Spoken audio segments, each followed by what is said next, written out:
welcome ulit sa ating vlog. At ngayong araw, magpa-product review po tayo. Magte-testing tayo ng another product from Microtex or MTX. At ang ite-testing po natin today ay itong Microtex After Wash.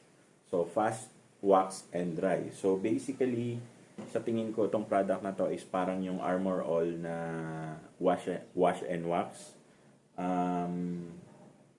So excited ako kasi parang ang kine-claim nito is parang para ka na rin nag-wax.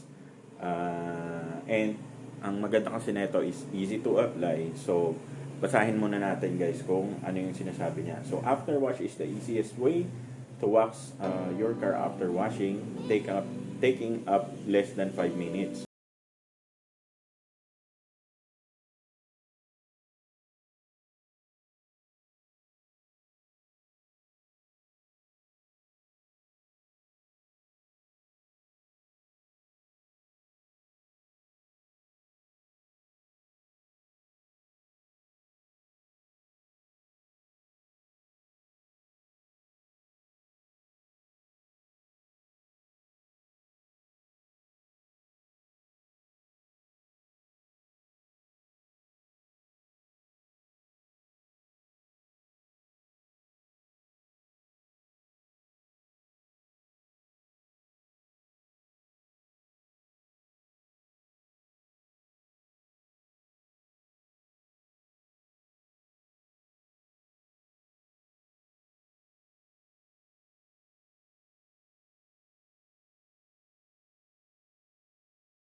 So, makipag.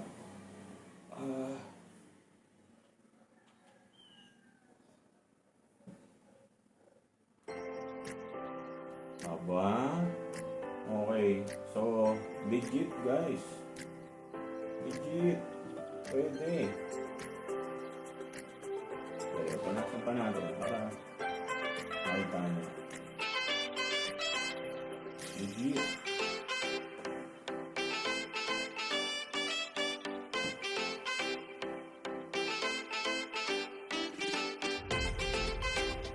Okay.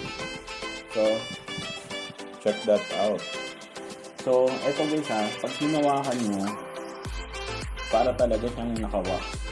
So, parang may, yung parang ma-oil. So, para siyang wet talaga pag hinawakan nyo. And, eto guys, let's do a comparison. So, eto, nakawax. Eto, walang wax yan. So, purely after wash yung gamit natin, tsaka tubig lang. Wax, after wash. Pwede guys, oh. Legit. Oh, ayan, malapitan. So, mirror finish siya, oh. Pwede. So, guys, so that concludes our product review for Microtex after wash. Ito. Rate 1 out of 10. So, actually, nagustuhan ko siya. Bibigyan ko siya siguro ng 9 out of 10. And is it worth buying? Nabili ko to guys, 200 pesos or 190 pesos, and you get 500 ml. I think that's a good bargain. So, Microtex after wash, is it worth buying? Oh guys, okay siya. And ito nga, tingnan nyo. Tingnan nyo yung kintab niyan. And take note, ano lang yan, tubig. So, ito yung after wash, and again, ito yung naka-wash. See? So, not bad. So, good job sa Microtex. Maganda to guys kasi sobrang daling i-apply, and also, napansin ko, madali siyang matuyo.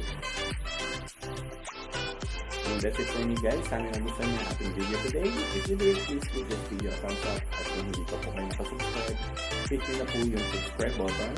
And for products and parts po, please do visit my Shopee store. Link po nasa description section sa baba. Again, Mark Apple ulit.